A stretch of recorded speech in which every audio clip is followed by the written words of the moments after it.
Hello, this is Bob Davies, and this is number 6 of our Soaring for Success for Excellence program. And let's begin. And I want to talk about human performance law. What I'm about to cover in this series is the essential element of what motivates you, your entire organization, what motivates all people. This is what drives us. This is what dictates our observations, what we pay attention to, and what we do. It's such a law. It's considered to be a universal law. And I give an example of a universal law. The example is gravity. And it doesn't make a difference if you believe in gravity, if you understand gravity, if you think that gravity is a hoax. None of that matters. A universal law means that something is operating on you, within you, through you, regardless of your understanding of it, regardless of your desire to participate with it or not. Don't believe in gravity, and it'll still have an effect on you. Don't understand gravity, it's still going to have the same impact. It doesn't discriminate. It has the same impact on everyone. Now, this is very much how this universal law of human motivation is. I'm going to give it to you right here. The human performance law is this. All human performance is either the avoidance of pain or the seeking of comfort. That is it right there. This is what drives all of you. So you want your individuals in your organization to be more successful. Have you trained them to do something as an intervention to this? If people don't have an intervention, then they're going to be dictated to by their comfort zones, and instead what they're going to do is they're going to justify avoidance with rationalization. This says that human genetic coding wires all of us to recognize danger, recognize pain, and then we are compelled to avoid that pain. And what do? You learned in the last section. We justify the avoidance with rationalization.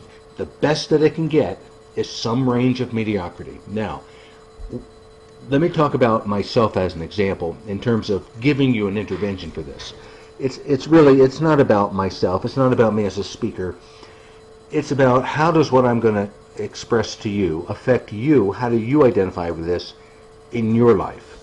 And so I have a couple things going on. First of all, I have ADHD, attention deficit hyperactivity disorder, and I wear that label with pride because entrepreneurs, movers and shakers, people get things done that have this. I also have bulimia, which I don't wear that label with pride. The way that I deal with my ADHD is with structure and routine. And I wake up at 3:50 in the morning, I go to the gym. When I go to the gym, I have my parking place. That's it, right there. This is my parking place. If somebody's in my parking place, I get a little bit aggravated because that's an interruption to my routine. I go in, I have my locker. That's my locker. You can put a lock in any locker. There's a lock. And I go, I have my machine. That's my machine right there. If somebody's on my machine when I start off, I'm going to be a bit aggravated about that because they're interrupting my routine. This is the lane that I swim in, and here's my, the jets that I, put my creaking joints on. Right there. If somebody's sitting right there, it's a little aggravating to me. That's my shower. And when I go to breakfast, I say it's going to be the greatest day ever, or the best it could be. It's a good day. What's the criteria? I look through the window. If somebody's sitting in my seat, that's my booth right there, sitting facing that direction. So this is my routine. By structure and routine, I handle my ADHD. I keep my distractions to a minimum, and I'm able to focus and get things done. Now, when I'm on the road, all that structure and routine gets thrown out the window. And when I'm on the road, I have an issue. I'm in a disadvantage with the avoidance of pain and the seeking of comfort. So let me tell you a story about what happened to me about 30 years ago, although I'll tell it to you in present tense as if it just happened. I was going cross country, so I'm out of my routine. I'm on an airplane. I go to the East Coast, and I am starving. All I had to eat is what they serve you on the airplane. Can we talk about that for a second? They gave me a box of raisins about an inch big. I looked at the flight attendant and I said, all these for me? Do I have to share this with anyone? They gave me a bagel about the size of making an okay sign. Well, here's a picture of it. This is it. That's it. That's all I had to eat. I was starving. I had that in mind. I didn't get it. I was absolutely starving. So when I get to the hotel, now look at what generates my observation. Look at what dictates what I pay attention to. And this is below the subconscious level. I should say, this is on the subconscious level. It's below the conscious level. What dictates what I pay attention to is right in front of you. All human performance is either the avoidance of pain or the seeking of comfort. When I get into my hotel room, my body is genetically coded and wired to recognize the highest level perceived pain, and that's the hunger. So what makes it into my narrow bandwidth of perceptual ability is the solution to that pain, and I see the minibar. So I go over to the minibar, and the first thing that I see is a bag of M&Ms. And I turn that bag over because I want to see how many calories in the bag, and it looks like right there's 240 calories. But that's not what's important. What's important is how many servings in the bag, because if the bag is 2 servings, then you have to multiply 2 times 240. Well, look at this. This is some good news. This entire bag is considered to be 1 serving size. So I take out my calorie count. I'm looking for my caloric expenditure for the day, and I'm at 1,000 calories, and I can have this bag of M&Ms. I'll give this to you quickly. Your body weight times 10 is how many calories you can have on a daily basis, and you're not going to gain weight or lose weight. 3,500 calories in a pound divided by 7 days is 500 from that first number, and you'll lose 1 pound a week. I'm sitting at 1,000 calories. I can have that bag of M&Ms, and then something happens. There's a transition. Visualize a shark in a feeding frenzy. There's so much love here. I get on my knees for a more efficient reach ratio, and I just open up some chocolate chip cookies, and right behind there is some Oreo cookies. I would never give myself Oreo cookies. There's a series of candy bars. I eat all of them. Now I'm eating. There's a jar of peanuts. I just happened to glance at how many calories in the entire jar. 150. I ate them all. Here's a box of Cracker Jacks. I wonder what the price is. Here's a bag of barbecue flavored potato chips. I ate that. Here's a regular flavored potato chips. I ate that. I ate everything. Now I have one of nature's principles called inertia. Anybody in motion will remain in motion unless acted on by an external force. Now this almost destroyed my momentum. It's one of these Rice Krispies and marshmallows squares in saran wrap. I couldn't get the wrap off fast enough, but I ate it. I took a bite. I hated it, but I ate it all. I ate everything in the minibar, everything. Then I had a Diet Coke. Then I had a moment of realization. The moment of realization that I had was that my entire life was avoiding pain and seeking comfort. And I remember having this vulnerable moment where I actually said to myself, I'm a fraud. I'm going around, I'm teaching success principles, and I wasn't successful. I was 40 pounds overweight. I wasn't in a relationship. I wasn't making the money I wanted to make. I said, I'm a fraud. Tough love question for you is, where are you a fraud? If you're saying that you're committed to something and you're not taking the action, that's being a fraud. And so in this moment, this is a moment of surrender. Have you heard how scientists say monkeys are caught in Africa? I thought this was a myth until I saw it on Scientific American. They chain a goblet to a fence, and they put a piece of fruit in the goblet, and they leave it out overnight. And the monkey comes out over the evening and sees the fruit, reaches in, grabs it. When he makes a fist around the fruit, his hand is too big to get it out of the goblet. He's chained to the fence because he won't let go of what's not working. Where do you need to let go? And I had to let go of being a victim and blaming everybody else.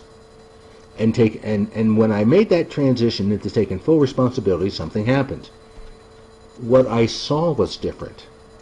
My observations were different.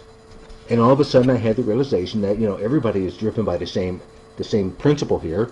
There are people, even though they're driven to avoid pain and seek comfort, there are people who are successful in their health, in their business, in their personal life.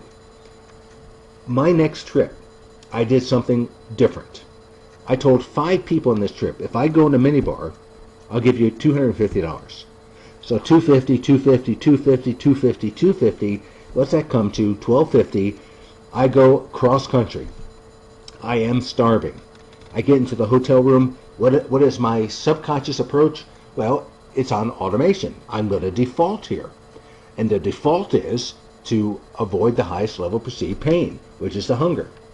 I see the minibar. I go over to the minibar, and as I'm going over to the minibar, something unusual happens. I never had this dynamic before. As I'm going over to the minibar, my brain does what it's designed to do, and what makes it into my awareness is there's a higher level perceived pain, the $1,250. And I step away from the minibar, and it was easy. And I went from believing that I couldn't do something to having it be a non-issue. Now here's the dynamic that I had. I had a specific commitment, and I had accountability. This is called behavioral contracting, and this is the one takeaway that I have for this program. Behavioral contracting. This is the key. The elite performance formula is this: a specific declaration plus accountability. So specific declaration. You say that you're going to do something.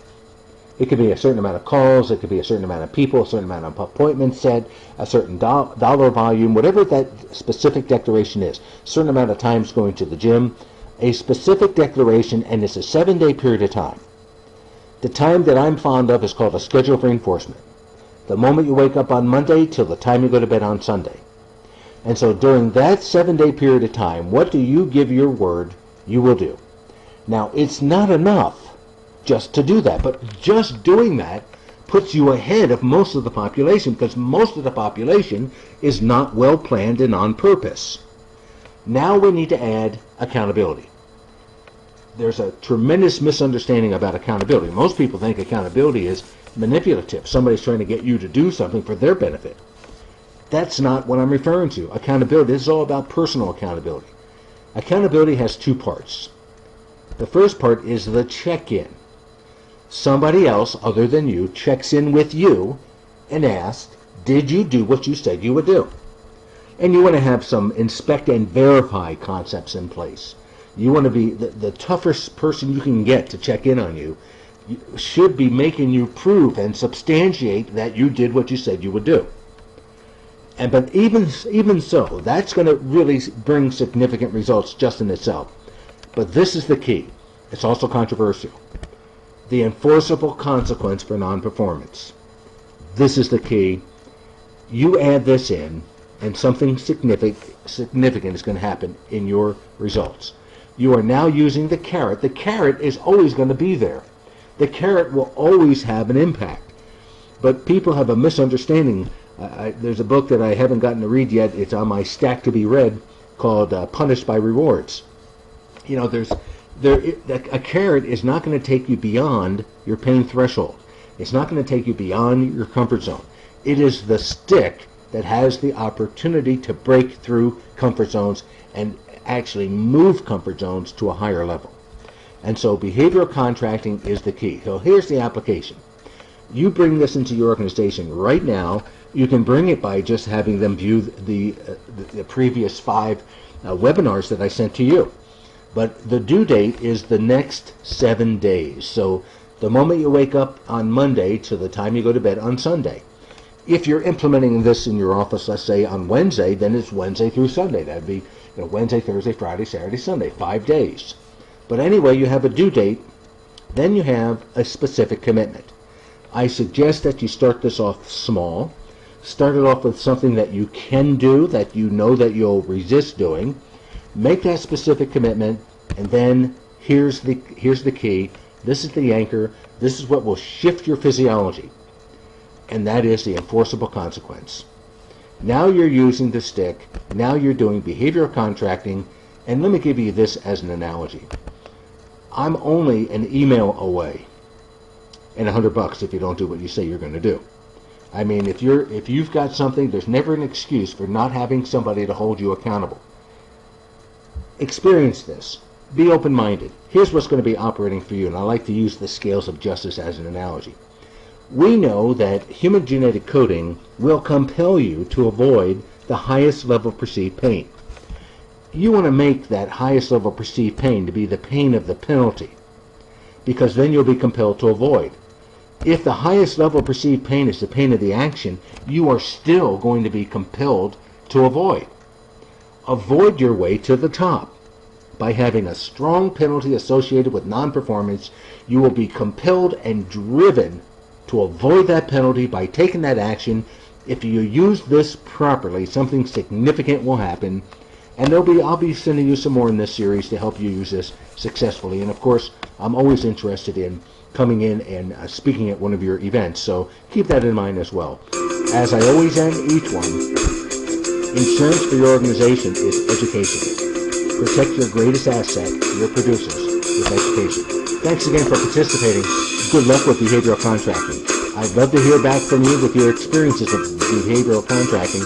Send me an email, info@bobdavies.com. Thanks for listening.